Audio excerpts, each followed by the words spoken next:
गए थे, उनके यहाँ बच्चा नहीं था। और उन 50 साल में बच्चा नहीं हुआ। मेरी मौसी को सभी जगह के डॉक्टरों ने मना कर दिया था कि बच्चा नहीं होगा। गुरुजी, मैंने मेरी मौसी से कहा, पंडित प्रदीप मिश्रा सीहोर वाले बोलते हैं, आंकड़े के जड़ का कमर में बांधकर पशुपतिनाथ का व्रत करो। मेरी मौसी बोली, अब मेरा तो मासिक धर्म भी नहीं आता, तो बच्चा कहां से होगा? अब तो मैं मासिक धर्म भी नहीं आता, और मासिक धर्म नहीं आता तो बच्चा कैसे हो सकता? मैंने अपनी मौसी से कहा, मौसी, वो सीहोर वाले महाराज जी कहते हैं, अगर विश्वास पक्का है ना, और शिव महापुराण की कथा कहीं पर भी बैठकर सुनोगे ना, बाबा देगा जरूर। मौसी, अगर मासिक धर्म नहीं आता तो क्या हुआ?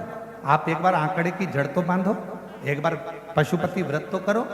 और मैं अपनी मौसी को, जिनकी शादी को 49 साल हो गए थे, मेरी मौसी को मैंने आंकड़े की जड़ बंधवाई, पशुपति व्रत करवाया और बाबा की कथा टीवी के सामने बैठकर सुनवाई। बाबा, क्या सही में मेरा शंकर इतना सुनता है?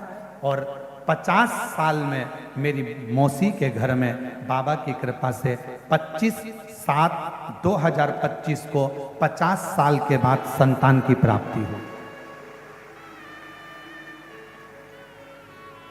शादी के 50 वर्ष के बाद पुत्र की प्राप्ति हुई है।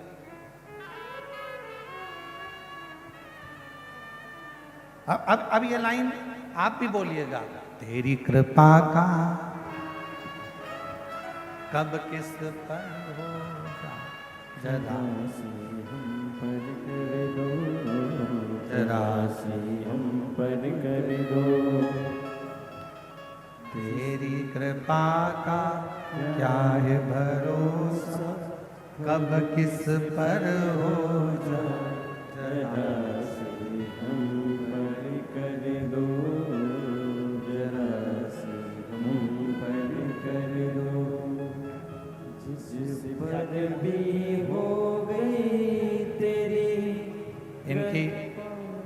इनकी मौसी के घर में बच्चा हुआ है। एक बार जोरदार ताली बजाकर स्वागत करिए साधु का। जिस पर